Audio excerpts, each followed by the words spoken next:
विद्यार्थी अवस्थेमध्ये एकदा कीर्तन करायला चाललो होतो, पुणे स्टेशनला उभं होतो. दोन भिकारी भांडत होते. त्या दोघांच्या हातामध्ये ते भांड होतं, दोघेही भांडत होते. आणि मी म्हणलं काय भांडत हे, तर भिकारी तर मोठा भांडतात. महाभारतामध्ये फार सुंदर उल्लेख आहे. गरीब माणसाने भांडण करत असतील ना, तर व्यास महर्षी सांगतात त्यांच्या गळ्यामध्ये मोठा दगड बांधावा आणि पाण्यात सोडावं.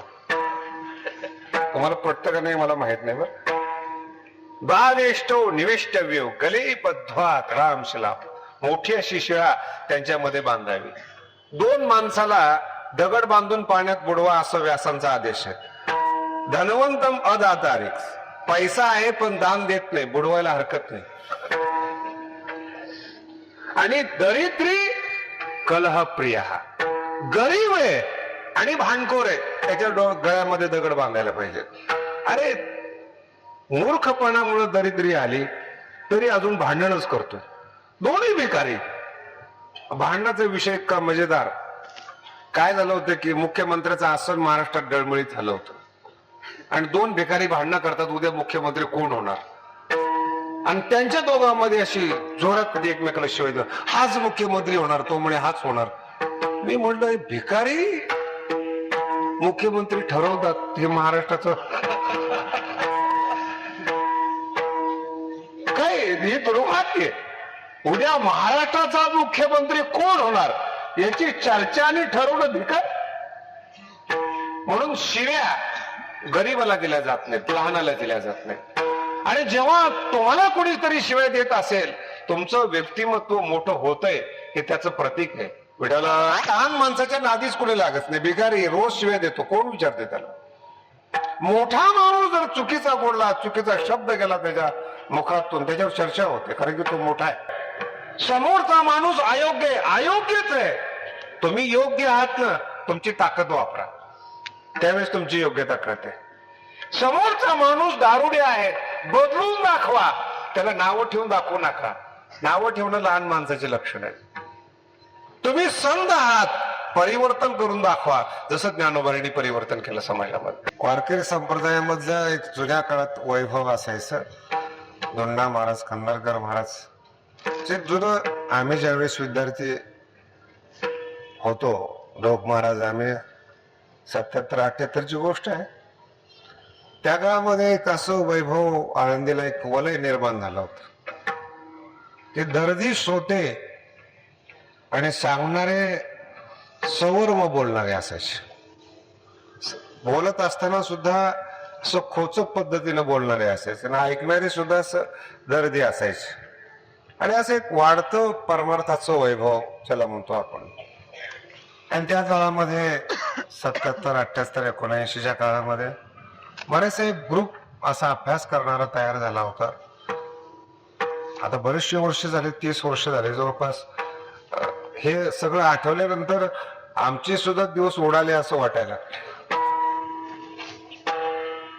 78-79ला अभ्यास करायचा इथे, आणि आता 2008 म्हणजे 30 वर्ष जवळपास उलटली. विठाला कधी कधी दिसण्यामध्ये जरी नाही वाटलं ना, तरी ते असायला वाटतं आपण आता आमची 50शी सुरू झाली असं वाटत. आणि त्या काळातलं एक परिसर वैभव, कधी ढोक महाराज असो, आम्ही असो, असे 2-3 लोक त्या काळामध्ये जास्त चंचल असायचे. एक नामदेव महाराज पठाडे असायचे. कुठेही कीर्तन असलं महाराष्ट्रामध्ये, अगदी मला त्या दोघांचं एवढं कौतुक वाटायचं. तसं कीर्तन करण्याच्या बाबतीमध्ये सगळ्यात चिकूबाजपणा माझाच राहिलेला आहे. परंतु ढोक महाराजांच्या बाबतीमध्ये आणि पठाडे महाराजांच्या बाबतीमध्ये एक मेहनत असते, अशी जिद्द असते. गावोगावी जाऊन समाज गोळा करणं आणि तितक्याच ताकदीनं प्रबोधन करणं, त्यांच्या विषयी काय बोलावं हा एक नंतरचा भाग असतो. पण ती जी मेहनत असते, कसदारपणा असतो, डोकं दुखतंय का नाही, जेवण मिळालं का नाही, एसटी मिळाली का नाही, हे आता वैभव वाढले 10-12 वर्षामध्ये. विठाला या आता एक 10-12 वर्षामध्ये थोडीशी मानमान्यता कीर्तनकाराची वाढली. नाही तर पूर्वीचं वैभव म्हणजे एसटीच असायची, आणि कंडक्टरची ओळख असणं म्हणजे मुख्यमंत्र्याची ओळख असण्यासारखं. बसायला जागा तर मिळाली पाहिजे ना. ज्या गावात जायचे त्याचे एक्स्ट्रा पाठ असायचे, कुठली गाडी किती वाजता निघते, कुठून कीर्तन करून कसं निघायचं, आणि भयानक मेहनत घेतली, भयानक. एक प्रसंग असा आठवतो आम्हाला की राहुरीच्या परिसरामध्ये असे कीर्तन होतं, कार्यक्रम होता, आणि दोघांचाही कार्यक्रम होता. ढोक महाराज होते, पठाडे महाराज होते, आणि योगायोगाने तिकडे कीर्तनाला जायचं योग होतं. 91ची गोष्ट. रात्री कीर्तन झाले पठाडे महाराजांचे ना आमचे.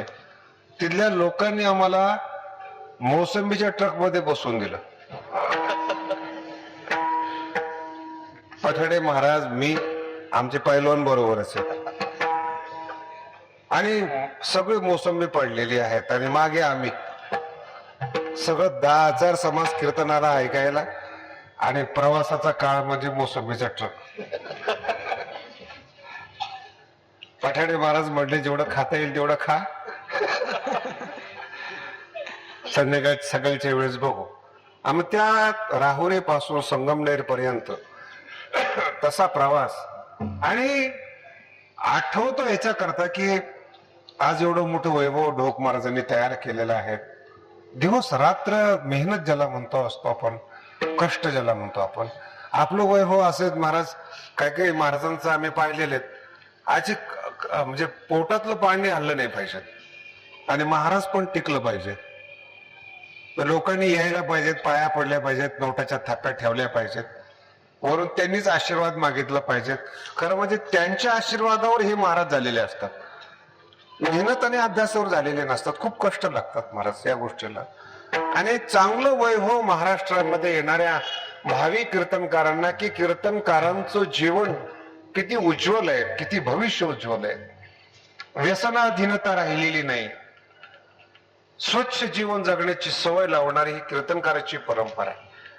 नावं ठेवणं हा स्वभाव आहे, नाव कमवणं हा परिश्रम आहे. वैभव तयार करता करता कुठेतरी प्रेमाची चाहूल लागते, आणि जमिनीवरच राहावं लागतं.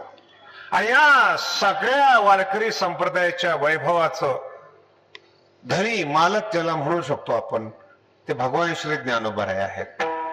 योगायोगाने खूप दिवसापासून इच्छा होती की ज्ञानोबारायांचं व्यक्तिमत्व काय असतं, की श्रद्धेनं एखाद्या व्यक्तीला मानणं आणि त्या व्यक्तीच्या गुणाची जाणीव असणं याच्यामध्ये फरक असतो.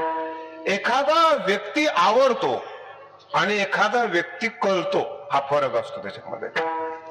महाराष्ट्राचं दुर्भाग्य असे, व्यक्ती ज्यांना कळतात ते द्वेषी असतात, आणि जे प्रेम करतात त्यांना व्यक्ती कळत नाही. हे ज्ञानोबारायांच्या जीवनातलं व्यक्तिमत्वाचा भाग आहे बरं का. ज्ञानेश्वरी ज्या लोकांना कळते ते वारकरी होत नाही, आणि ज्ञानेश्वरीवर ज्यांची श्रद्धा आहे ते वारकरी होतात. व्यक्तिमत्व आवडणं वेगळं आणि व्यक्तिमत्व कळणं वेगळं. ज्यांना व्यक्तिमत्व कळतं काही सांगता येत नाही शिष्य होतील म्हणून, द्वेषी करतील. जगद्गुरु तुकोबारायचं कीर्तन ऐकण्याकरता रामेश्वर भट्ट आले. आपण अभंगावर कीर्तन करून महाराष्ट्रामध्ये बदल घडतो. अभंग ज्यांनी लिहावेत त्यांचं कीर्तन ऐकायला काय योग आहे रामेश्वर भट्टाच्या जीवनातला. खुद्द तुकोबारांचे कीर्तन ऐकायला मिळावं महाराज, हे सगळं पुण्याचा भाग आहे. आणि कीर्तन ऐकल्यानंतर गाथा बुडवण्याचा आदेश द्यावा हे सगळ्यात मोठं दुर्भाग्य. कीर्तन ज्यांना कळतं ते गाथा बुडवायचा आदेश देतात, आणि ज्यांना कीर्तन कळत नाही ते तुकोबारांना सांगतात महाराज कीर्तन करायला सुरुवात करा. हे तुकोबारांचं जीवन आहे. आरंभी कीर्तन करी एकादशी करायला लावलं, कीर्तनकार काही हजर राहायचे तर करायला लावलं जगद्गुरु तुकोबारांचं. म्हणून ज्ञानोबराय ज्या लोकांना कळतात ती प्रेम करतीलच असं काही सांगता येणार नाही, आणि जी प्रेम करतात त्यांना त्यांची गुणाचे ग्राहकता ज्याला म्हणतो आपण कळेलच असं काही सांगता येत नाही. म्हणून वारकरी संप्रदायामध्ये 2-4 संत असे आहेत, जनाबाई आहेत, नामदेव महाराज आहेत, नाथ महाराज आहेत, निळोबार आहेत. यांनी ज्ञानोबारायांच्या व्यक्तिमत्वावर प्रकाश टाकलेला आहे. विठ्ठल आणि व्यक्तिमत्वावर प्रकाश का टाकायचा आहे, ज्याच्या सानिध्यामध्ये आपण राहतो ती व्यक्ती कळाली तरच ती फलीभूत होते. आळंदीमध्ये आपलं वास्तव्य आहे आणि आळंदीतल्या ज्ञानोबारायांचंच व्यक्तिमत्व जर आपल्याला कळत नसेल तर तेवढा फायदा आपल्याला उचलता येत नाही. सगळ्यात मोठं दुर्भाग्य असतं. कोण ज्ञानोबराय आहेत, त्यांचा अंतरंग व्यक्तिमत्व काय हे कळणं अत्यंत गरजेचं असतं. सृष्टी जन्माला आल्यापासून पहिल्यांदा भगवान श्री ज्ञानोबरांचं व्यक्तिमत्व असं जन्माला आलं की कुठल्याही देवाचं व्यक्तिमत्व नाही आणि कुठल्याही संतांचं व्यक्तिमत्व नाही. एवढं अफाट वैभवशाली व्यक्तिमत्व भगवान श्री ज्ञानोबरांचं आहे. कुठल्याही आणि कुठल्याही संतांनी सगळ्या समाजाला जवळ केलेलं नाही, फक्त ज्ञानोबर आहे.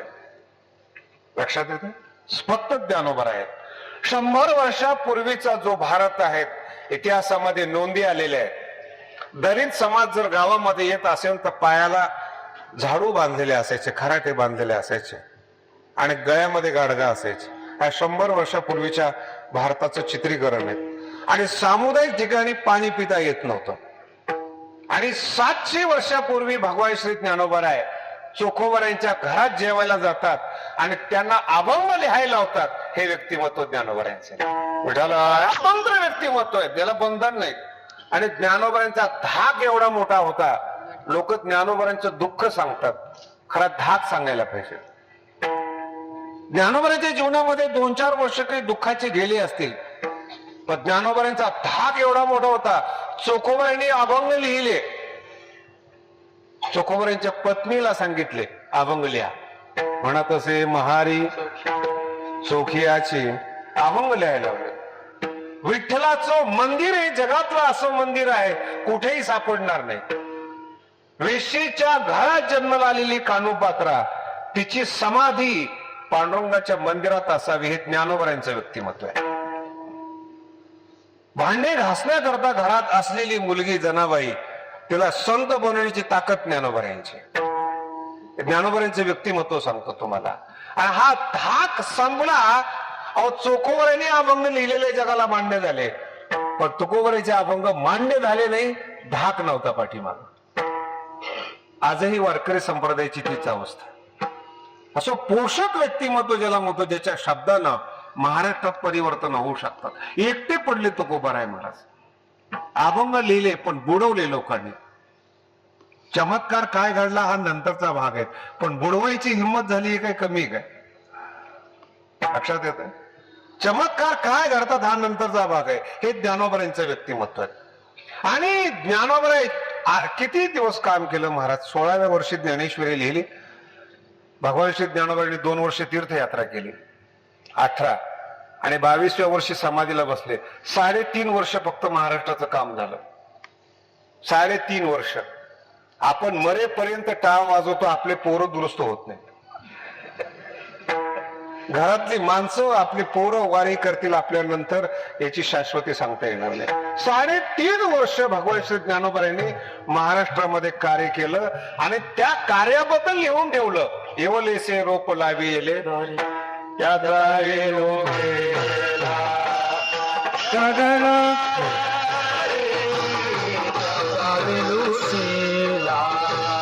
आणि असं विलक्षण भगवान श्री ज्ञानोबरांचं व्यक्तिमत्व महाराज त्यांच्या मनात आलं पाहिजे. सगळ्यात मोठा प्रश्न असा आहे, जगद्गुरु तुकोबरायांना मान्यता नाही, मान्यता प्रदान केली ज्ञानोबरांनी.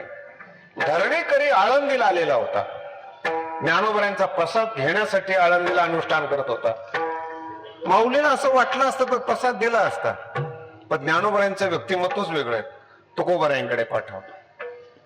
अनगडशहा फकीराच्या विहिरीमध्ये स्नान केल्यानंतर रामेश्वर भट्टाच्या अंगाचा दाह झाला.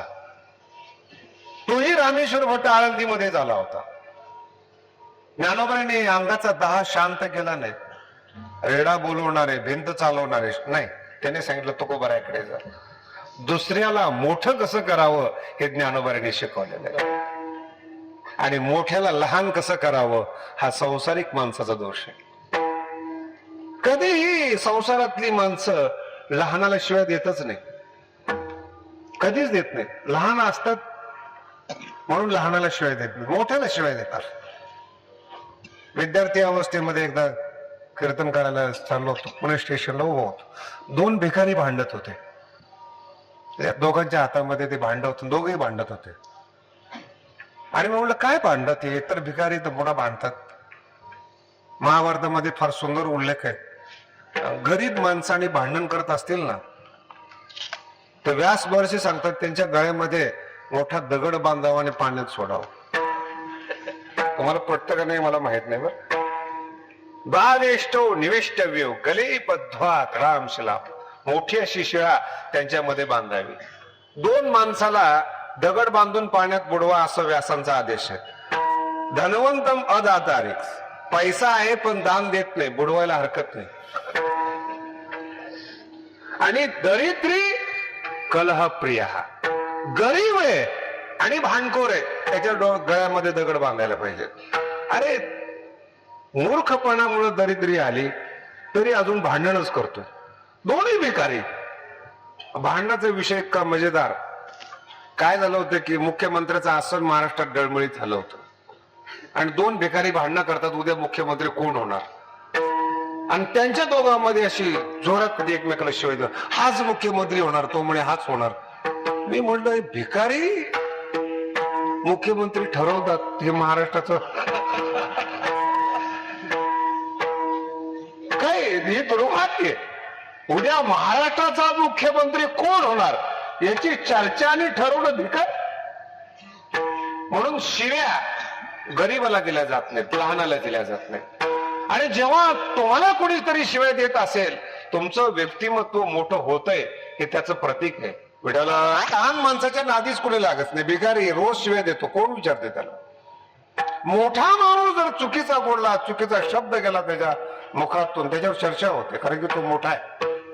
भगवान श्री ज्ञानोबरांचं व्यक्तिमत्व असे, ते मोठे आहेतच, पण सगळ्यात मोठे असे की लहानाला मोठे करतात, म्हणून ते संत. विष्णू सहस्रनामध्ये एक पंगत आलेली, फार देवाच्या बाबतीमध्ये सुंदर आहे. संगत फार वेगळे आहेत. अमानी, मानदो, मान्यो, शब्दांचा प्रयोग फार वेगळा आहे. भगवंताचं वर्णन आहे, भगवंत अमानी आहे. भगवंताचं वर्णन अमानी, भगवंताचा स्वभाव अमानी आहे, मान्यता घेणारा नाहीत, इगो नाहीये. पण याचा अर्थ काही काही माणसं विनम्र असतात पण दुसऱ्याला मान देत नाहीत. भगवंताचा स्वभाव असा आहे, अमानी आहे पण मानदा, दुसऱ्याला मान देणारे. अमानी मानदो म्हणून मान्य. विठाला परमार्थ करता, पण खाला जर तुम्ही नाव ठेवत असाल तर संत नाही. वारकरी संप्रदायाचा धर्मच वेगळा आहे. समोरचा माणूस अयोग्य आहे, अयोग्यच आहे, तुम्ही योग्य आहात ना, तुमची ताकद वापरा, त्यावेळेस तुमची योग्यता कळते. समोरचा माणूस दारुडे आहे, बदलून दाखवा, त्याला नावं ठेवून दाखवू नका. नावं ठेवणं लहान माणसाचे लक्षण आहे. तुम्ही संत आहात, परिवर्तन करून दाखवा, जसं ज्ञानोबांनी परिवर्तन केलं समाजामध्ये. स्वतंत्र परंपरा तयार केलेली. वारकरी संप्रदायामध्ये कुठल्याच धर्माला, कुठल्या शास्त्राला मान्यता नाही, स्वयं धर्म आहे ज्ञानोबांचा. नामदेव महाराजांनी स्पष्ट उल्लेख केला, ज्ञानदेवी हाची धर्म, ज्ञानेश्वरी नित्य नेम आहे. ज्ञानेश्वरी नित्य नेम आहे, ज्ञानेश्वरी ग्रंथ आहे आणि ज्ञानदेव हाच धर्म आहे. इतकं व्यक्तिमत्व जर असेल तर तुमचं व्यक्तिमत्व मोठं करण्याची जबाबदारी हे ज्ञानोबांवर पडते. म्हणून सगळ्यात लहान माणसाला मोठं करण्याची जबाबदारी ज्ञानोबांची. 3.5 वर्ष फक्त भगवान श्री ज्ञानोबांचं कार्य आहे. आणि दरवेळेस असं वाटतं की मोठी माणसं गेलीत, दरवेळेस असं वाटतं मोठी माणसं गेलीत. पण ज्ञानोबांचं वाक्यच असं आहे, फुले वेचिताचे बहरू, फुलं मोगऱ्याची फुलं वेचता वेचता ती संपली का काय असं वाटतं, तोपर्यंत तो मोगरा जो असतो ना तो कळीला आलेला असतो. दुसरे साधू संत अशी 700 वर्ष झाली प्रक्रिया चालू आहे. एक साधू संत जातात, दुसरे येतात, एक जातात, दुसरे येतात. असं भगवान श्री ज्ञानोबांचं व्यक्तिमत्व आहे. आणि ज्ञानोबाराय संजीवनी समाधीमध्ये आहेत. याचं कारण असं आहे, कधीही तुम्ही समाधी जवळ जा, साक्षात आशीर्वाद द्यायला ज्ञानोबा आहेत. वारकरी संप्रदायाचं आणि परमार्थाचं सगळ्यात मोठं वाईट आणि लक्षण असं आहे, समोरच्या माणसाला ओळखताच येत नाही साधू आहे का असाधू आहे. कोणावर विश्वास ठेवावा आणि एखाद्या माणसावर विश्वास ठेवावा आणि 10 वर्षांनी जर तो साधू नसावा, आपले 10 वर्ष गेले ना. तो साधू नाही हे नंतर सिद्ध होईल, पण आपल्या तारुण्यातले 10 वर्ष खलास होतात, त्याचं काय करावं? म्हणून समाधी संजीवन आहे. विश्वास ठेवायचा असेल तर समाधीवर, ग्रंथ वाचायचा असेल तर ज्ञानेश्वरी, श्रद्धा ठेवायची असेल तर ज्ञानेश्वरी, आणि तुमच्या व्यक्तिमत्वाचं काय करायचंय हे ज्ञानोबारे ठरवतात. काही कमी पडू देत नाहीत महाराज. साधूचं वर्णन करतानाच असं वर्णन आहे, चला कल्पतरूचे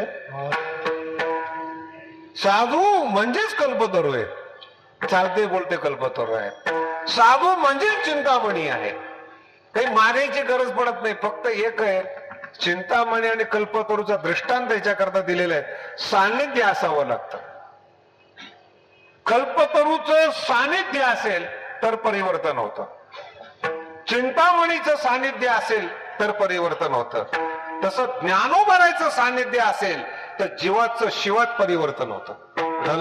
अशी परिवर्तन करत असताना सगळ्यात महत्वाची गोष्ट सांगतो, मोठ्या माणसाचा लहानपणावर. सगळ्यात मोठी माणसं शिष्य बनवतात. एखाद्याचे 10 लाख शिष्य आहेत, एकाची 20 लाख शिष्य आहेत, महाराष्ट्र शिष्य आहेत, शिष्य बनवतात. ज्ञानोबांचं व्यक्तिमत्व असं आहे, संत बनवतात. अभ्यास करा बरं का, कीर्तन झाल्यानंतर एखाद्या माणसाकडे जर तुम्ही गेला ना तर तो शिकवत नाही, कारण की दुसरा मोठा होतो, तुम्ही त्याची जागा घेऊ शकता. ज्ञानोबांचं व्यक्तिमत्व असं आहे, स्वतः हा भाऊ लिहिले हा चमत्कार नाही, सगळ्यांना लिहायला लावले. सावता महाराज असतील, गोरबा काका असतील, नरहरी सोनार असतील, चोखोबाराय असतील, अहो आपल्या धर्मातले असतीलच, पण मुस्लिम धर्मातले कबीर महाराज असतील, त्यांनाही लिहायला लावले. आणि लिहून पुन्हा सांगितलं, काही चिंता करू नका, हे सगळं आमची जबाबदारी, सगळं असे इथे आहे अधिकार. आणि त्या ज्ञानोबांचा चमत्कार असा की या आळंदीमध्ये सगळ्या स्तरातली माणसं आहेत, बुद्धिमान आहेत, साधू आहेत, साधक आहेत, संत आहेत, सिद्ध आहेत, सगळ्या स्तरातली माणसं आळंदीमध्ये राहतात आणि सगळ्यांना ज्ञानोबा सांभाळतात.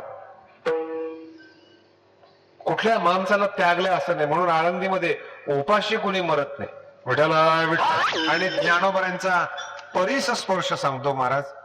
गावाकडे गुरं राखणारी पोरं वर्षभर आळंदीमध्ये येतात, शिकतात का नाही, एका वर्षामध्ये शिक्षण होईल का नाही काही सांगता येत नाहीत.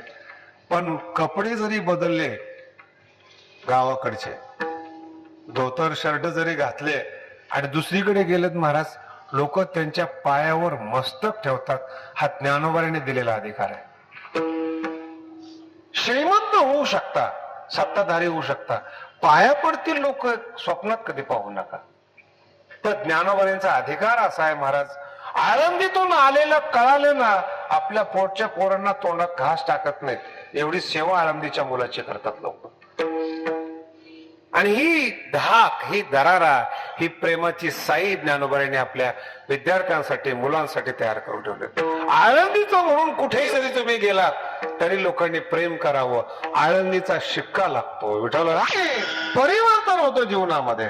साधू मध्ये आणि देवामध्ये असा फरक आहे महाराज, विलक्षण फरक आहे. राम जन्माला आल्यापासून मंथरा बरोबर आहेत, पण बुद्धीमध्ये कधी बदल झाला नाही. राम जन्माला आल्यापासून मंथरा बरोबर आहेत, काडीचा सुद्धा मंथरेमध्ये बदल नाही.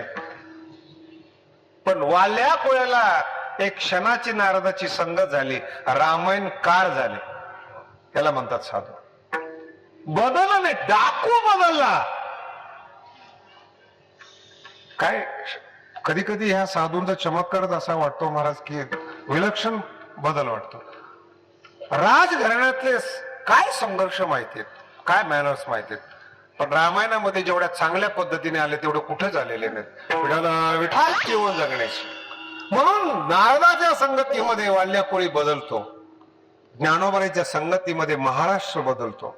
देवाच्या संगतीमध्ये बदलेल अशी शाश्वती देता येत नाही, असं सांगता येत नाही. हा, पण जर साधूनही शिक्का टाकला, त्याच्या कर्माला माफ करायची जबाबदारी देवाची. बोलू शकत नाही. वाल्याकोळीने किती पाप केलं ते देवाला विचारायची ताकद नाही, पण देवाकडे गेल्यानंतर देव विचारू शकतो. ये यथा माम प्रपद्यन्ते तांस तथैव भजाम्यहम्. म्हणून भगवान श्री ज्ञानोबरांचं व्यक्तिमत्वाचा आलेख वेगळ्या पद्धतीने पाहिल्या चरणामध्ये कृपाळू गोड अभंग आहेत आणि अर्थ असा भरलेला आहे महाराज. ज्ञानोबराय कशा आहेत हा नंतरचा भाग आहे. पहिला ज्ञानोबराय माझा आहे, इथून संप्रदायाला सुरुवात होते. कृपाळू उदार माझा ज्ञानेश्वर, हे समजणंच अवघड आहे. आपण किती लोकांना माझं म्हणतो आणि किती लोकांमध्ये ममत्व असते याचा अंदाजच नाही. पण माझे पण जे लपलेलं आहे ते फार अवघड आहे. ज्ञानोबराय माझे वाटणं हे अत्यंत अवघड घटना आहे. काही काही आळंदीमध्ये सुद्धा असा प्रकार असतो. आळंदीत राहून दुसऱ्या महाराजांचे फोटो असतात खोलीमध्ये. मी काही विद्यार्थ्यांना विचारलं, आळंदीमध्ये राहतो कोणाचे फोटो आहेत? म्हणजे आमच्या गावाकडचे महाराज आहेत. मग इकडे कसं काय आला? त्यांच्याकडे नाही शिकलं, मग त्यांना काही येत नाही म्हणे.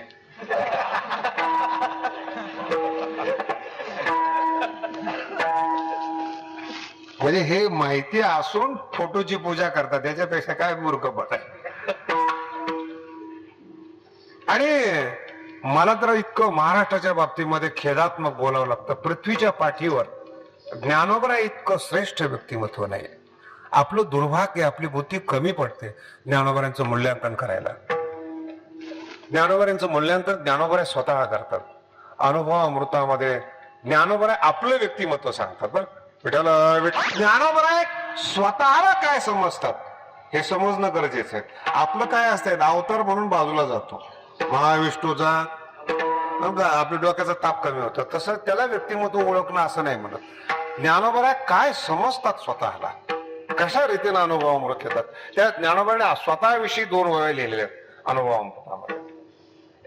ज्ञान हे सुद्धा बंधात्मक आहे असा भगवान श्री ज्ञानोबरांचा निरूपणाचा विषय. आतापर्यंत हे तुम्ही ऐकलेत, सगळ्या ग्रंथामध्ये ऐकलं की अज्ञान बंधनात्मक आहे, अज्ञान घालवा, अज्ञान घालवा असे म्हणणारे जितके अज्ञानी आहेत तितके घालवायचं कोणाला हेच नाही. एक साधू भेटला आम्हाला, म्हणे महाराज मुक्त होणं चाहिए.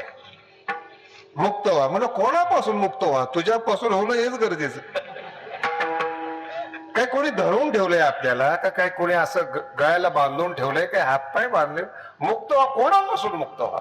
अज्ञान जाऊ द्या, अज्ञान जाऊ द्या असे म्हणणारी लोक जगामध्ये आहेत. परंतु ज्ञानोबरांचा निरूपणाचा विषय ज्ञान बंधनात्मक आहे. म्हणून ज्ञानोबरांचाच अभंग आहे, ज्ञान गिळवणी गावा गोविंद गा. ज्ञान बंधनात्मक आहे. पण काय ज्ञानोबराय एवढे सिद्धांत फार गोड आहेत बरं का. ज्ञानोबराय फक्त 2च व्यक्तीला मानतात. 2च. भगवान शंकराला मानतात आणि भगवान विष्णूला मानतात. तिसरा माणूस ज्ञानोबरांच्या डोळ्यापुढे नाही.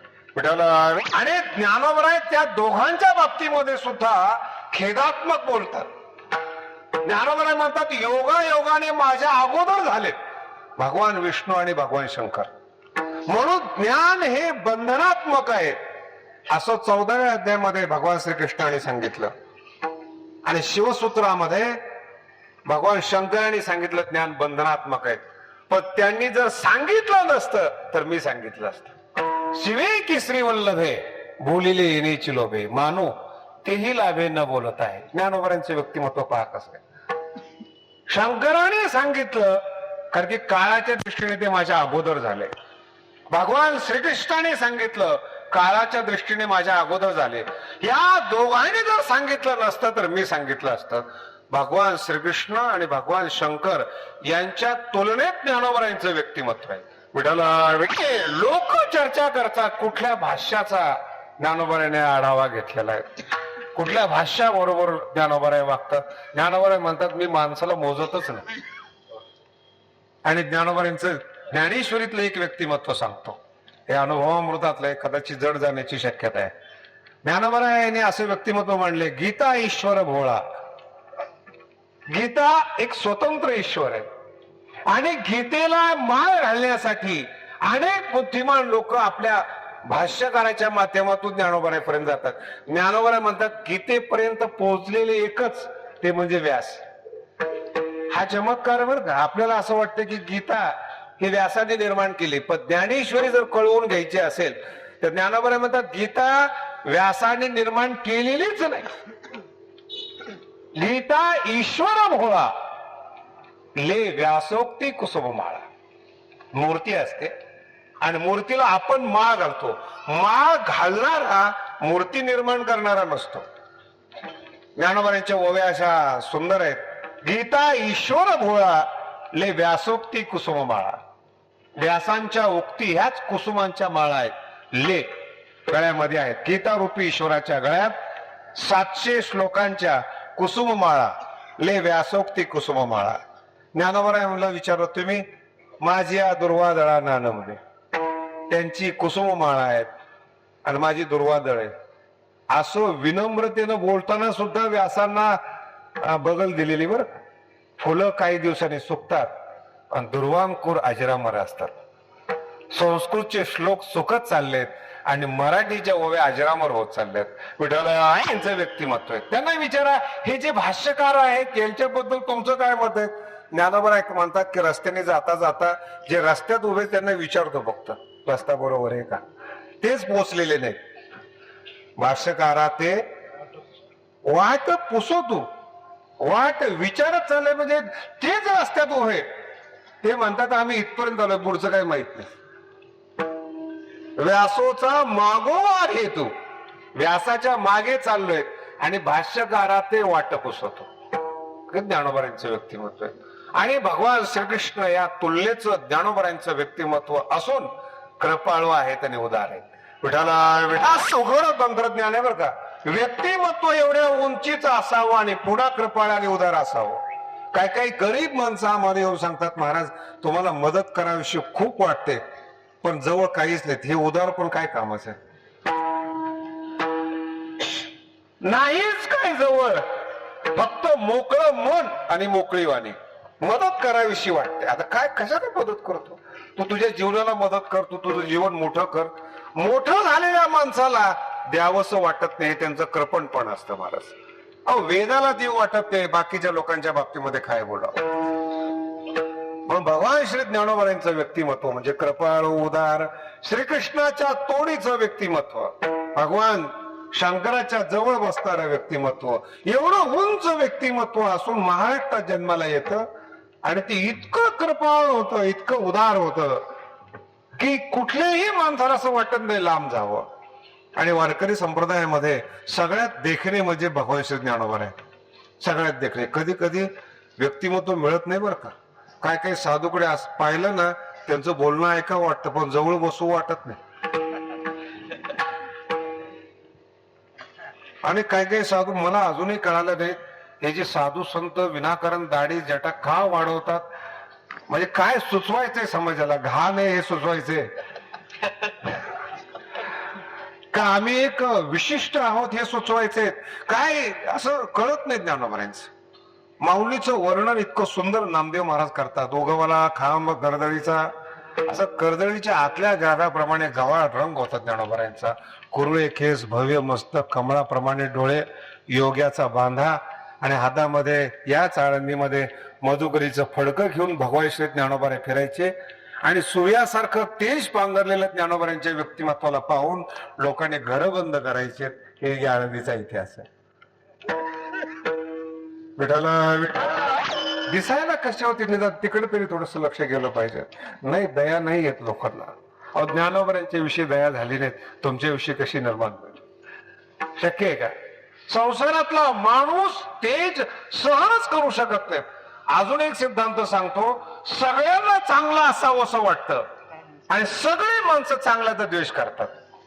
अभ्यास केलाय तर सगळ्यांना असं वाटतं चांगलं कीर्तन केलं पाहिजे, चांगला अभ्यास केला पाहिजे, चांगलं असलं पाहिजे, आणि जो चांगला आहे त्यातच निंदा करणार. द्वेष कोणाचा आहे? चांगल्याच आहे. आपण बोलतो काय आणि करतो काय याचं अंतरच आपल्याला कळत नाही. चांगलं असलं पाहिजे ही मान्यता आहे. आणि ज्ञानोबा सारखं चांगलं व्यक्ती जन्माला आल्यानंतर त्यांना त्रास देणं हे सुद्धा आपलंच व्यक्तिमत्व आहे. चांगलं असावं ही मान्यता आहे आणि चांगलं असल्यानंतर द्वेष करणं गरज. विठाला अर्थात कळत नाही या गोष्टीचा काय. नाथ महाराज म्हणून म्हणतात माझा ज्ञानेश्वर. आणि एक लक्षात ठेवा, आता म्हणजे प्रेम आहे असं नाही, एवढ्या मोठ्या व्यक्तिमत्वाला तुम्ही माझं म्हणू शकता, हे ज्ञानोबांचं मोठेपण आहे. आजही एखादा माणूस मोठा असेल समाजामध्ये, तो आर्थिकदृष्ट्या मोठा असेल, पैशाच्या दृष्टीनं मोठा असेल, सत्तेनं मोठा असेल, माझं नाही म्हणू शकत तुम्ही. आणि जर तुम्ही माझं म्हणण्याचा प्रयत्न केला ना, तो माणूस रागवतो, हे त्याचं लहानपण आहे. एखादा मोठा माणूस आहे, दुसरं म्हणलं ना, आमच्या कीर्तनकाराबरोबर माझी ओळख आहे. तुझी? हो, चांगले मित्र आहेत कीर्तनकार. तुझी कशी काय? विचारा त्यांना. त्या कीर्तनकाराला विचारा, हो आमच्या गावामध्ये तुमचे एक मित्र भेटले होते, आज कसले मित्र आले. इथून सुरुवात. लहान माणसाबरोबर नातं जोडायला जमत नाही हे सुचवतात नाथ महाराज. माझा ज्ञाने माऊली बरोबर. म्हणून माऊली हा जो शब्द आहे ना, तो आई शब्द आहे. तिथं नातं जोडायची गरज नाही. तुम्ही माऊली म्हणले की तुम्ही त्याची चिरंजीव झाला. हे व्यक्तिमत्वच वेगळ्या पद्धत आहे. इथं विद्वान म्हणून नाहीये, ज्ञानेश्वरी लेखक म्हणून नाहीये, भिंत चालवणारे, रेडा बोलवणारे म्हणून नाही. माऊली नाव जर तुमच्या तोंडातून आलं ना, तुम्हाला नातं जोडायची गरज नाही. माझा ज्ञानेश्वर. कारण की आईला माऊली म्हणून आपण हाक मारतो. आणि जर तुम्ही हाक असे अंतःकरणातून माऊली म्हणून मारली ना, पुढचं नातं ठेवायची गरजच नाही. माझा ज्ञानेश्वर. एखादा लहान मुलगा असावा नाही, माझी आई म्हणून हाक मारावी, असं व्यक्तिमत्व त्याला. माझा ज्ञानेश्वर, माझी माऊली आहे. आणि आई जर मोठी असेल ना, तुम्हाला लहान असण्याची गरज नाही. तुम्ही कसेही असा. हे वारकरी संप्रदायाचं सगळ्यात मोठं वैशिष्ट्य. माऊली म्हणून जर तुम्ही हात मारली ना, तुम्ही कोण आहात याची गरज नाही तुम्हाला. कारण की तुमची सगळी जबाबदारी भगवान श्री ज्ञानोबरायावर आहे. म्हणून कृपाळू विठाला. कोण या जगामध्ये वेदासारखं ज्ञान मराठीत आणू शकतो महाराज? अहो, आमच्या विद्यार्थी अवस्थेमधल्या घटना आहेत. भांडारकर थोडं थोडं कळायचं. आम्ही एखादा प्रश्न विचारला ना एखाद्या विद्वानाला, आमच्या काळातल्या विद्वानाला, तर ते प्रश्न विचारल्यानंतर तो आमच्याकडे असं बघायचं जसं की वाघच आहे. म्हणजे प्रश्नच आम्ही काय विचारला, काय अपराध केला, काय कुणाला माहिती. आणि प्रश्न उत्तर नाही, उलट विचारायचा तो. असा काय सुचला प्रश्न, सुचला त्याला काय प्रश्न काय. आणि जर सांगितलं उत्तर काय, उद्या बघू. म्हणलं भांडारकरांचं उत्तर देत नाही, याला भांडारा लावा. मराठीत तत्वज्ञान आणणं ही एवढी मोठी जगातली क्रांती आहे. आज सगळं महाराष्ट्र एकही संस्कृत शब्दाच्या अध्ययनाची आपल्याला गरज नसताना संपूर्ण तत्वज्ञान मराठीत आणून ठेवलं. ते तुमच्या आणि आमच्यासाठी. काही गरज नाही. ज्ञानोबराय सांगतात हा सगळ्यात. म्हणून ज्ञानेश्वरी सिद्ध करत असताना, वगळ्या सिद्ध करत असताना कुठलंच प्रमाण द्यायची गरज नाही, कुठला वेद सांगायची गरज नाही. अंतिम वेद म्हणजे ज्ञानेश्वरी. आणि काय ज्ञानोबरायांचं व्यक्तिमत्व सांगावं महाराज. मला लोक म्हणतात, वारकरी लोक, की ज्ञानोबराय फार विनम्र आहे, एरवी तरी मी मूर्ख, असं ज्ञानोबराय म्हणतात. चुकीची कल्पना आहे बरं का. ज्ञानोबराय सारखा स्वाभिमान पृथ्वी तळावर दुसरा दिसणार नाही महाराज. काही पण ती माऊलीची बोलण्याची शैली अशी ओघवती आणि वेगळी आहे. ते असं कळत नाही समोरच्या माणसाला काय बोलून गेले ज्ञानोबराय. एखादी हुशार आई असावी ना, आपल्या पोराला टोमणा मारून गेली ना, ते मुलाच्या लक्षात येत नाही प्रेमामुळं. तसं माऊलीचं व्यक्तिमत्व असं वेगळं व्यक्तिमत्व समोरच्या माणसाच्या लक्षात येऊन देत नाही. ज्ञानेश्वरीमध्ये सगळंच आणून ठेवलेले आहेत. नीतिशास्त्र आहेत, व्यवहारशास्त्र आहेत, समाधीशास्त्र आहेत, वेदांत शास्त्र आहेत. सगळे शास्त्र ज्ञानेश्वरीमध्ये आलेले आहेत. आणि पुन्हा जाता जाता त्यांनी सांगितलं, हे सगळे जरी शास्त्र आले ना, ज्ञानोबराय म्हणतात अंतरंगचे अधिकारी. हे ज्ञानोबरायांचं व्यक्तिमत्व. एवढी मोठी ज्ञानेश्वरी लिहिली, सगळ्यासाठी ते ज्ञानोबराय म्हणतात अंतरंगाचे अधिकारी. बाकीच्या लोकांनी काय करावं, पोट भरायला काय हरकत. लोकू वाक्चातुर्य शब्दांचा प्रयोग लक्षात ठेवा. एखादा माणूस चांगलं कीर्तन करतो म्हणजे ज्ञानोबराय म्हणतात वाक कला आहे. जसं एखादी नृत्य कला आहे, जसं एखादी वाजवणारी कला आहे, गाण्याची कला आहे, तसं वक्तृत्व फेकण्याची एक कला असते. ज्ञानोबराय म्हणतात गेरू लोकू वाक्चातुर्य होईल सुखी. विठाला विठाला. पण महाराज जर ज्ञान पाहिजे असेल तर अंतरंगाचे अधिकारी. त्यांना विचारलं अंतरंग अधिकारीसाठी काय करावं? काही नाही, ज्ञानेश्वरी वाचन हाच अंतरंग अधिकारी. काय अंतरंग अधिकारी होण्यासाठी काय लागतं? पुण्य लागतं. पुढती या ग्रंथ पुण्य संपत्ती. म्हणून दुसरीकडे जायची गरजच नाही. पुण्य कमवायचं असेल तरी ज्ञानेश्वरी पारायण आहेत. अंतरंग अधिकारी व्हायचं असलं तरी ज्ञानेश्वरी पारायण आहेत. आणि सगळ्यात महत्वाची गोष्ट, एखाद्या माणसाने घरात बोलवावं, कपडेही अंगावर घालावेत, राहायला घरही द्यावं, स्वयंपाकाला शिदाई द्यावा आणि सगळं करून झोपी घालवावं, तसं भगवान श्री ज्ञानोबा आहेत. संपूर्ण महाराष्ट्रातले विद्यार्थी येतात, त्यांना पहिलं सजवावं लागतं. वारकरी संप्रदाय म्हणजे काय?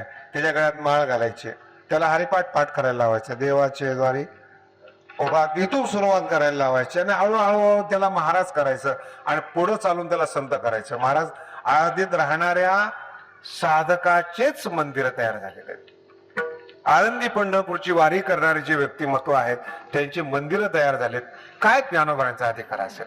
येताना सामान्य पद्धतीने आळंदीमध्ये येतात आणि जाताना माऊली संत म्हणून पाठवते आपल्याला. गावोगावीचे लोक आपले फोटो लावतात आणि त्याची पूजा करतात. एवढा मोठा अधिकार फक्त ज्ञानोबा देऊ शकतात. विठाला 2 शब्द वापरलेले आहेत. तुम्ही देव हवं हे औदार्य ज्ञानोबा यांचं आहे आणि देव होण्याकरता लागणारा कृपेचा आशीर्वाद भगवान श्री ज्ञानोबा यांचा आहे. म्हणून कृपाळू, कृपा करण्यास योग्य.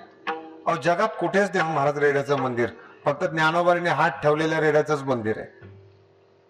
नाही कुठेच नाही. आयाला गेल्यानंतर रेड्याच्या पाया पडावं लागतं, तक्रार नाही करत कोण. ज्ञानोबाने हात ठेवलेला रेडा आहे. रेड्याचं व्यक्तिमत्व आहे. हात ठेवला की रेड्याच्या पाया पडावं लागतं. मला एखाद्या विचारलं, महाराज हे सगळं वेगळंच वाटतं. मला वेगळं वेगळं काही नाही. रेडा असेल तर ठीक आहे, नसेल तर निघून जा.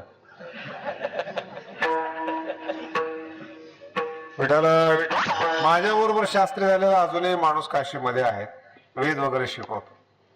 आपल्या महाराष्ट्रामध्ये फिरला अनेक गावामध्ये वेदावर प्रवचने केले, अनेक ठिकाणी काही सांगाय, पण काय दाद दिले नाही. पण तिथं अभंग कायला अवघड जातो महाराज, कुठे वेद करणार आहे. फिरला शेवटी महाराष्ट्र सोडून दिला. गुजरातमध्ये स्थायिक झाला, काशीमध्ये आश्रम बनवला. मला म्हणे महाराष्ट्रात चांगला नाहीये का? वेद समजत नाही तिथल्या लोकांना. म्हणलं का समजत नाही? म्हणे प्रवचन करून पाहिले म्हणे, लोकांना अर्थच कळत नाहीत म्हणे वेदाचा. म्हणलं तुझा अजून महाराष्ट्राचा अधिकार कळाला नाही. म्हणलं वारकरी संप्रदायामध्ये जर तू येऊन वेद सांगत असतील तर आमचे लोक म्हणतात आता शिक रेडा झालाय. आता वेद बोलतोय, शब्दाचा अर्थ काय झाला? आता शिक रेडा झाला. हा माणसात आल्यानंतर याच्याकडे पाहू. ज्ञानोबांची जे दरबार आहेत, ज्ञानोबांचा अधिकारच वेगळा आहेत महाराज. इथे सहज वेदाचा तो अर्थ आमासीच एराने व्हावा. सगळ्यात मोठं भगवान श्री ज्ञानोबांचं व्यक्तिमत्व हे आहे. आणि ज्ञानोबांची विनम्रता तर काय सांगावी महाराज. असं समोरच्या व्यक्तीला झाडू असं मवाळ पण वाटतं. शब्द आहेत ना, शब्दाला मवाळ करतात, तो माणसाला मवाळ करतात असं नाही. व्याकरणामध्ये काही काही शब्द असे कठोर आहे, किती हळू बोलण्याचा प्रयत्न केला ना तर त्याच्यामधून फारच वेगळे आहेत. आता कावळा शब्द आहे, ते रा म्हटलं ना की तो समोरचा माणूस घाण आहे असंच वाटतं, कावळा. पण ज्ञानोबाला हा शब्द वापरायचा असेल ना, त्याला संत बनवून वापरतात. पहिलं दोघे काऊ. तुम्ही अंदाज घेतला नाहीत महाराज माऊलीच्या अंतःकरणाचा. कावळा शब्द नाही वापरत, काऊ कोकत आहे, ओरडतो असं नाही. आपण माणसाला भुंकतो का म्हणून म्हणतो, एवढी आपली योग्यता आहे. लोक जर आपल्याला शिवाय देत असेल तर आपण त्याच्याबद्दल काय बोलतो? हे ज्ञानोबांचं व्यक्तिमत्व शब्दाला सुद्धा बदलतात, माणसाला बदलतात. असं काऊ कोकत आहे असं कावळ्याला सुद्धा असं वाटलं पाहिजे काय व्यक्तिमत्व बदललंय. साधूचा स्पर्श जर शब्दाला झाला असं जीवन बदलतं महाराज. आणि इतक्या घड्या अशा मानसिक दृष्ट्याने बांधलेले असतात, असं वाट हळूवार पाऊन तसे आपल्या शरीरावरून फिरवावेत असे ज्ञानोबांचे शब्द अंतःकरणावरून निघतात आणि असं बदलत जातं जीवन महाराज. आणि विनम्रता तर काय सांगत महाराज, माऊलीची विनम्रतेला तर परिसीमा आहेत. समोर निवृत्तीनाथ बसलेले असावेत आणि मग त्याची विनम्रता असावी. एकच शब्द सांगतो ज्ञानेश्वरीतला, 14व्या अध्यायामध्ये त्यांनी सुरुवात केली आपल्या गुरुचं वंदन करायला. काय हेतू काय असतो पहा. जय जय आचार्य समस्त सुरवर्या सगळं सांगायला सुरुवात केली. अजूनही ज्ञानेश्वरीवर प्रवचन करणारे व्यक्तिमत्व त्या ओवेच्या नादातच गुंफलेले. भारी माझी मतीची पोतडी. आणि ज्ञानोबा असं वर्णन करता करता पंचमहाभूताचं सुद्धा एक वेगळ्या पद्धतीने वर्णन करून जातात. ऐसा वर्ष जी उदारे, त्याचं वर्णन इतकं सुंदर वर्णन चालू आहे गुरुचं. मध्येच श्री गुरु थांबवतात. हे बंद कर ज्ञानोबरायला. हे तू जे वर्णन करतोय का हे ऐकायला आम्ही बसलेलो नाही. परत सांग. ज्ञानोबराय अंतःकरण प्रगट करतात. ज्ञानोबराय म्हणतात देवा तुमचं वर्णन मी केल्याने तुम्ही मोठे व्हाल असं नाही. तुमच्या तोंडातून शब्द निघायला पाहिजेत. ग्रंथ सांग म्हणून आम्ही तुमचं वर्णन करतो. भोकाजी स्वामी हे जे पाहतो जे श्रीमुखे म्हणा तुम्ही ग्रंथ सांग. तुमच्या तोंडातून यावं ग्रंथ सांग म्हणून. नाही तर आपलं व्यक्तिमत्व महाराज इतकं सुंदर आहे गुरुलाच म्हणतात तुम्ही थांबा आम्हाला कीर्तन करू द्या. किती विरोधी व्यक्तिमत्व आहेत ज्ञानोबरांचे. विठ्ठल ज्ञानोबराच्या ज्या आशययुक्त ओव्या आहेत ना त्या फार वेगळ्या आहेत. ज्ञानोबराच्या अशीच एक वेगळी ओवी. ज्ञानोबराय म्हणतात की असं व्यक्तिमत्व जगामध्ये तयार झालेलं आहे मातीतून ज्ञान तयार होतं बघा. ज्ञानोबराने आजच्या त्यामध्ये ओव्या टाकलेल्या आहेत. आणि इतक्या सुंदर ओव्या डोंगरी दयापास्य होते. काय होतं काही नाही गुरुच्या नावाची माती होती. गुरुच्या नावाची माती. ज्ञानोबरांचे शब्द फिरतात कसे बघा तुम्ही. गुरुजींनी नावे माती, गुरुच्या नावाची माती. दोन्ही अर्थ आहेत. एक शिष्य असा आहे गुरुच्या नावाच्या मातीतून ज्ञान तयार करतो आणि गुरुच्या नावाची माती करतो. बदल काहीच करायची गरज नाही. गुरुची नावे माती डोंगरी दयापासे होती. त्याने कोळी त्रिजगती एकवद केले. काय शिष्य मातीतून ज्ञान तयार करतात. कुठे राहतो काय आपला अधिकार. आपले आईबाप आपल्याला चांगलं म्हणत नाहीत महाराज. अशा माणसाच्या पायावर महाराष्ट्राने डोकं ठेवावं इतकं मोठं ज्ञानोबाने करावं. कधीतरी अंतःकरणात कृतज्ञता पाहिजे. जन्माला आल्यानंतर आईने चांगलं म्हणू नये, वडिलांनी चांगलं म्हणू नये, सख्या भावाने आपल्याला चांगलं म्हणू नये. पण माऊलीचं म्हणून ज्यावेळेस आपण इतरत्र जातो आपली जात पाहत नाहीत, आपले अधिकार पाहत नाही, आपली योग्यता पाहत नाही. दुसऱ्या चरणामध्ये ना आहे याती कुळाचा विचार कुठला आहे कुठल्या कुळातला आहे काही पाहत नाही. भानुदास महाराजासारखे श्रेष्ठ कुळातले ज्ञानोबरांचे शिष्य चोखोबराय सारखे शिष्य बाबा हे याती कुळाचा भक्त करुणा. जसं देव आहेत तसंच व्यक्तिमत्व आहे. भक्तावर करुणा करणार आहे. ज्ञानाय वर्णन करत असताना पुरुष शब्द नाही वापरत माऊलीला. कारण पुरुषामध्ये कधी कधी कठोरता येते. देण्या घेण्यावर जरा पुरुषांचा विचार जास्त असतो. देवाचं आणि पुरुषाचं व्यक्तिमत्व सारखंच असते. देशी तेव्हा ऐसा असशी उधार. आणि कुठलाही पुरुष असो अगोदर असं गेल्या गेल्या ना असं वेगळ्याच रीतीने पाहणार. आणि पाहत असताना हे पाहणार की कपडे कसे चप्पल कसे बोलायचं का नाही हे पुरुषाचा विचार आहे. पण आईचा स्वभाव असा असतो भरलेला मुलगा असो कपडे असो योग्यता असो नसो काळा असो गोरा असो असं लगेच जवळ करते. तसंच ज्ञानोबरांचं व्यक्तिमत्व असं आहे तुम्ही कोण आहात कुठल्या कुळामध्ये जन्माला आलेले आहात काय अधिकार काय नाही असं भक्त करुणा कर एकदम जवळ करतात आणि मोठं करण्यासाठी जवळ करतात. विठ्ठल अंतर थोडा लक्षात घ्या बरं का. जवळ करतात मोठं होण्यासाठी जवळ करतात. आणि संसारामध्ये असं व्यक्तिमत्व महाराज मोठ्या माणसाला याच्याकरता जवळ करतात एकदा आपल्याला मोठं होता यावं नाही तर त्याला लहान करता यावं.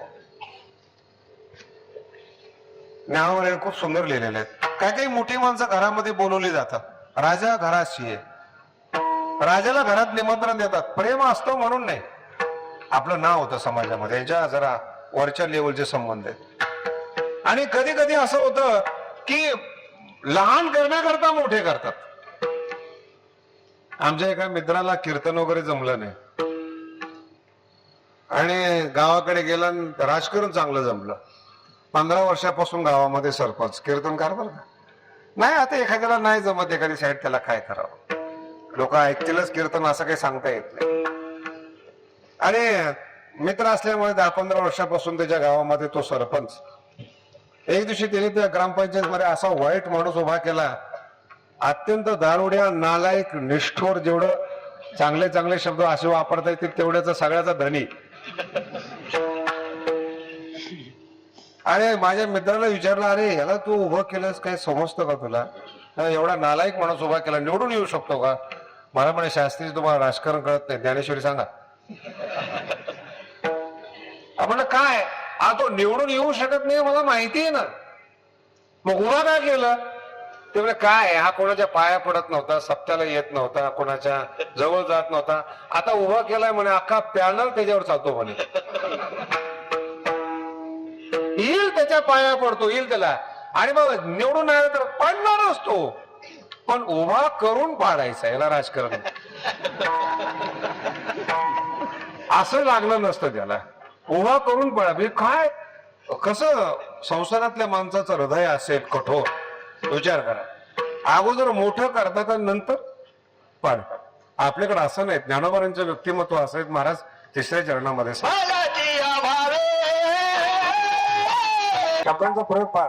माऊलीकडे अमुकच एका भावनेनं गेलं पाहिजेत असं काय नाही. आईकडे मूल जात असताना रागवून जाऊ, भावना बदलून जाऊ, कसे जाऊ, परत या भावे शब्दाचा प्रयोग वेगळा आहे बरं का, पण भावे कुठलाही भाव असेल, सकाम भाव असेल, निष्काम भाव असेल, काही असं अंतःकरणामध्ये, पण भावे असं कोरड्या दगड म्हणून माऊलीकडे जाऊ नका. भलं ती या भावे कुठला तरी एक भाव ठेवा. सकाम भाव ठेवा, निष्काम भाव ठेवा, ज्ञानेश्वरी कळावं म्हणून भाव ठेवा, महाराज म्हणावं म्हणून काही ना काहीतरी भाव पाहिजे. शरण जाता आणि भावना आहेत. काही काही माणसं भावना प्रधान आहे पण पायाच पडत नाही. फार वाईट व्यक्तिमत्व असतं बरं का. आल्यानंतर असं जसं दगड आला काय काय असं वारकरी संप्रदायात नाही चालत. भावनात्मक आहे.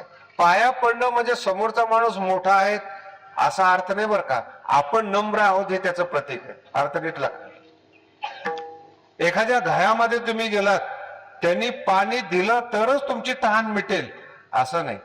पाणी दिल्यानंतर घर कुलीन येत असं समजतं. पाया नाही पडलं समोरच्याचा अपमान नाही होत, पण तुम्ही नालायक आहात हे ठरतं. येत आहे.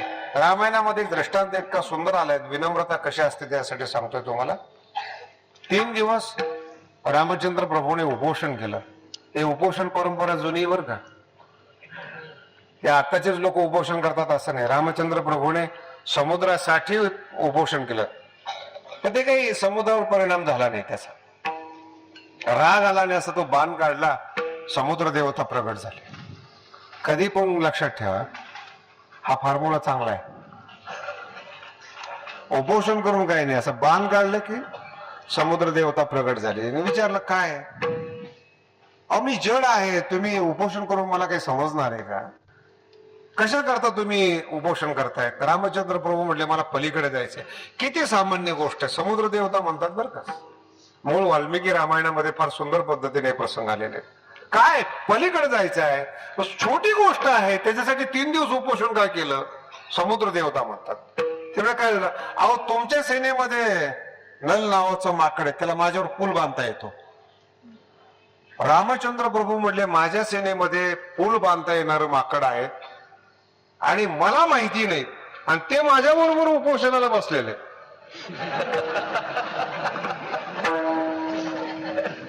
सगळ्यात मोठा चमत्कार आहे हा. बोलवलं त्याला, हनुमंताला सांगितलं ते नराला बोलवलं. ते नर आला, त्याला विचारलं हे समुद्र देवता आहेत, नमस्कार केला.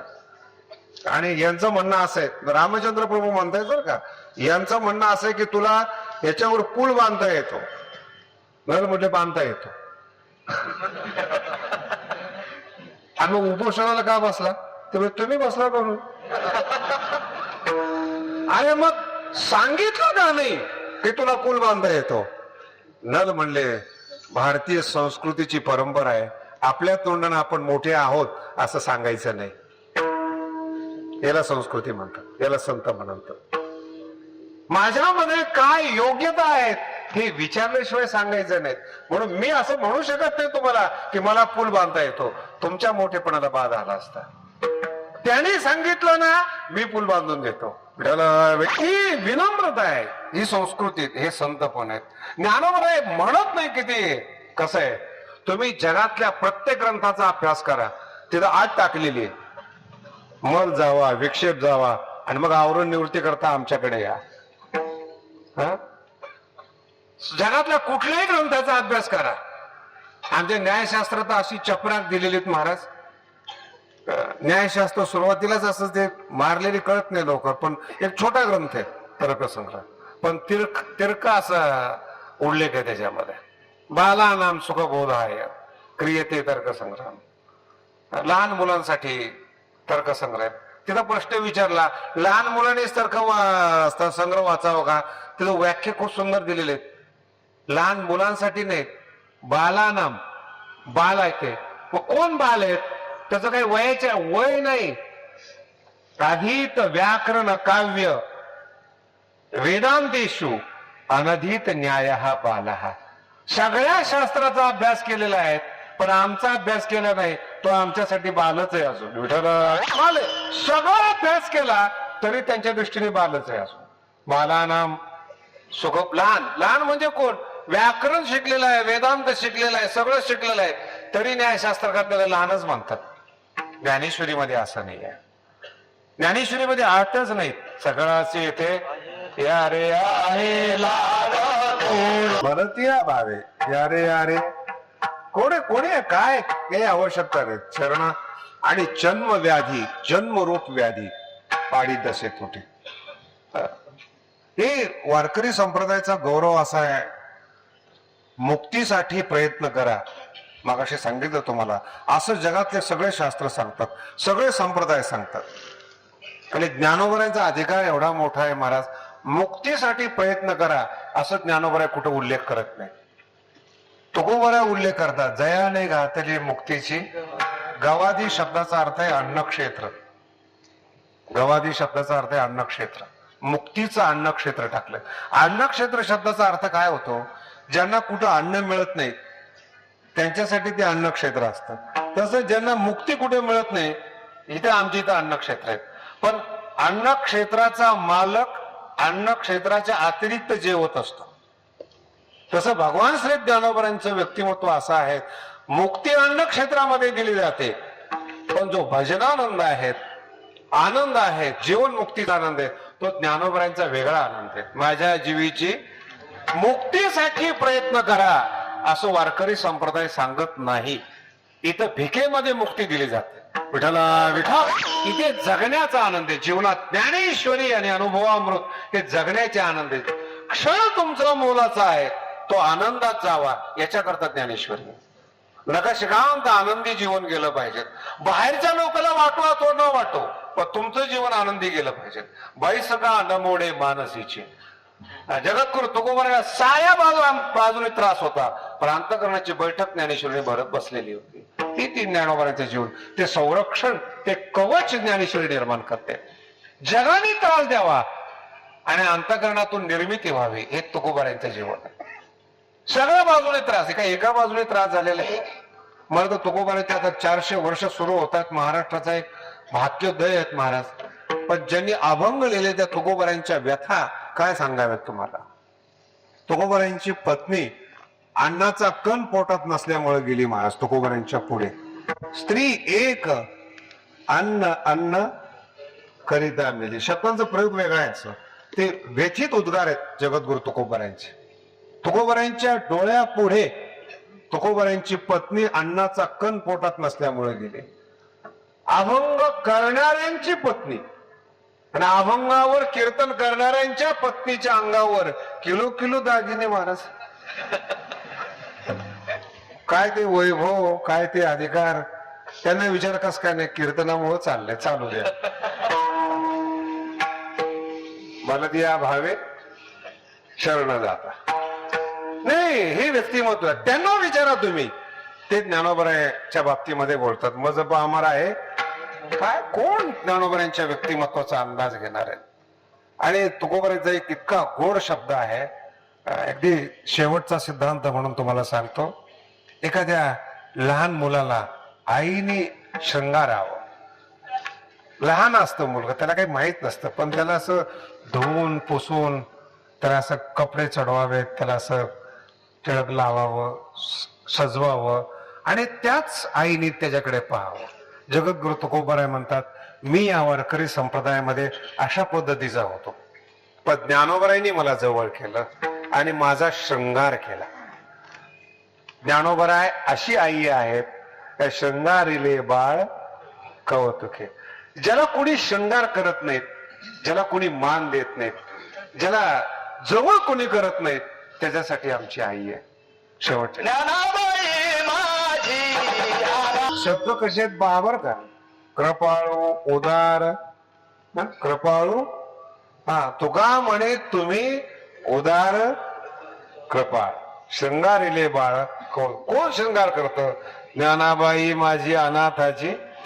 कोणी शृंगार करत नाहीत महाराज. आपल्या वाणीवर जे 2 शब्द आपल्याला बोलता येतात, व्याख्यान करता येतं, प्रवचन कीर्तन करता येतं, वाणीचा जो अलंकार दिला जातो, ते ज्ञानोबारांच्या ज्ञानेश्वरीमुळे आपल्याला मराठी बोलता येते.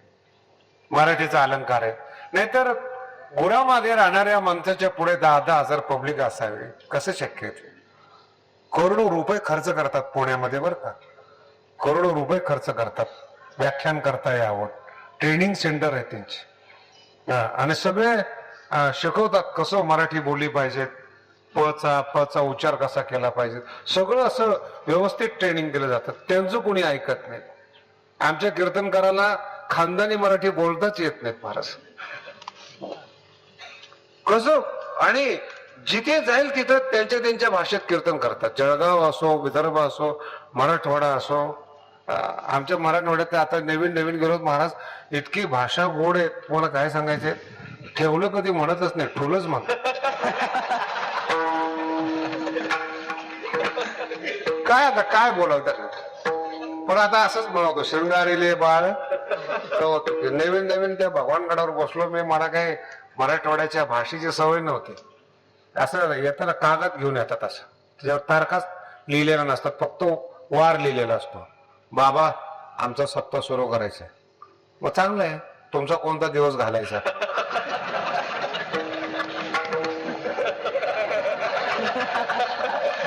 आता 10वा सांगायचं का 14वा सांगायचं? पण अशा व्यक्तिमत्वांना अनाथाची माय. कधी ज्ञानोबाराय असं म्हणत नाही तुम्हाला की असा उच्चार झाला पाहिजे, तसा उच्चार केला नाही, असं म्हणत नाहीच कधी.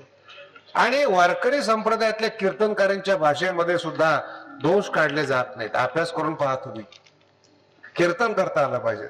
माझं तर असा अनुभव आहे, जितका अशुद्ध बोलतो ना तितके लोक कीर्तनाला येतात.